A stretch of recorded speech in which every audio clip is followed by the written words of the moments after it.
नमस्कार, जोहार। झारखंड की राजनीति में एक बार फिर एक बड़ा शब्द चर्चा के केंद्र में है और वो शब्द है परिसीमन। सुनने में यह एक तकनीकी और प्रशासनिक प्रक्रिया लगती है, लेकिन झारखंड में इसे सिर्फ चुनावी नक्शे का बदलाव नहीं बल्कि प्रतिनिधित्व, आरक्षण और खासकर आदिवासी राजनीति हिस्सेदारी से जुड़ा बड़ा सवाल माना जा रहा है।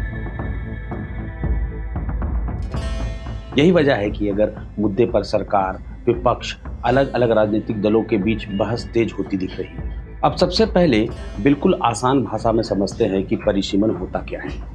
परिसीमन का मतलब है लोकसभा और विधानसभा क्षेत्रों की सीमाओं को फिर से तय करना, ताकि जनसंख्या के हिसाब से प्रतिनिधित्व का संतुलन बनाया जा सके। यानी किस इलाके को किस सीट में रखा जाएगा, किस क्षेत्र की आबादी के आधार पर सीट का आकार क्या होगा और कौन सी सीट सामान्य अनुसूचित जाति या अनुसूचित जनजाति के लिए आरक्षित होगी, यह सब परिसीमन से प्रभावित हो सकता है। भारत में यह कोई मनमानी प्रक्रिया नहीं है। इसका संवैधानिक आधार अनुच्छेद 82 और राज्यों की विधानसभाओं के लिए अनुच्छेद 170 में दिया गया है। मतलब साफ है कि जनगणना के बाद प्रतिनिधित्व की संरचना की समीक्षा का विचार संविधान के भीतर ही मौजूद है।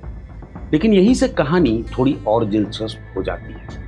भारत में परिसीमन हर बार तुरंत नहीं हुआ, क्योंकि 1976 के बाद और फिर 2002 के संवैधानिक बदलाव के कारण सीटों के पुनर्समायोजन की प्रक्रिया लंबे समय तक स्थगित रही। मौजूदा संवैधानिक व्यवस्था के मुताबिक वर्तमान निर्वाचन क्षेत्र 2026 के बाद होने वाली पहली जनगणना तक प्रभावी बने रहेंगे और उसके बाद की स्थिति संसद तथा आगे की कानूनी प्रक्रिया पर निर्भर करेगी।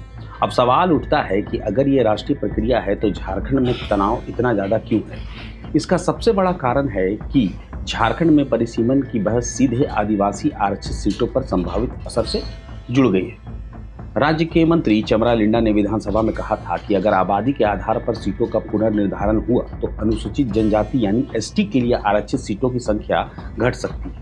यहीं से इस पूरे मुद्दे को राजनीतिक ताप मिला।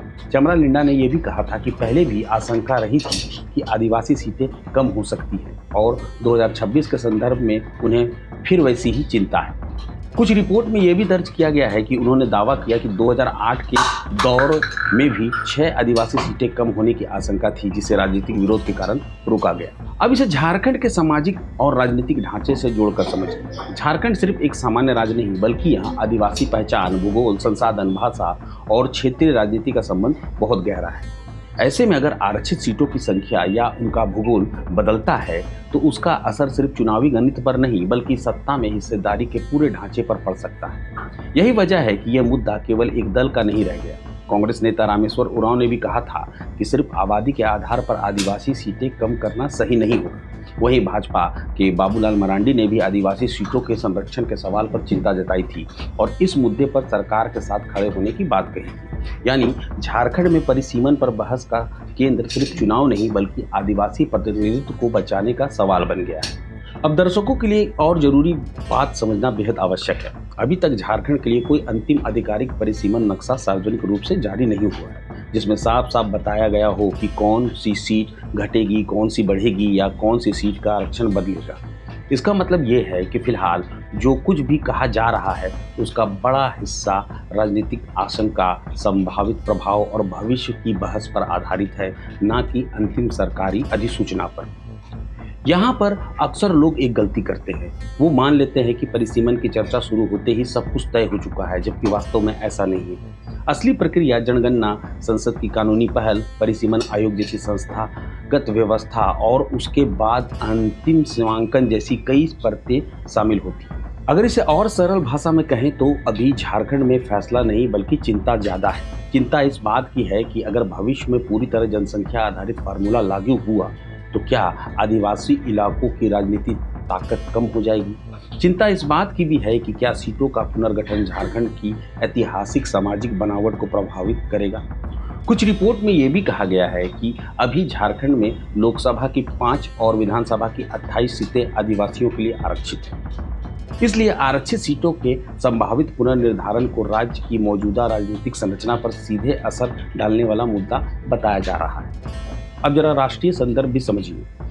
देश भर में परिसीमन को लेकर बहस सिर्फ झारखंड तक सीमित नहीं, क्योंकि कई राज्यों में यह आशंका है कि केवल आबादी आधारित पुनर्वितरण से प्रतिनिधित्व का संतुलन बदल सकता है। झारखंड में यह राष्ट्रीय बहस अलग रूप लेती है, क्योंकि यहाँ मुद्दा उत्तर दक्षिण संतुलन से आगे बढ़कर आदिवासी पहचान और आरक्षित सीटों तक पहुंच जाता है। अब सबसे बड़ा सवाल, आगे क्या होगा?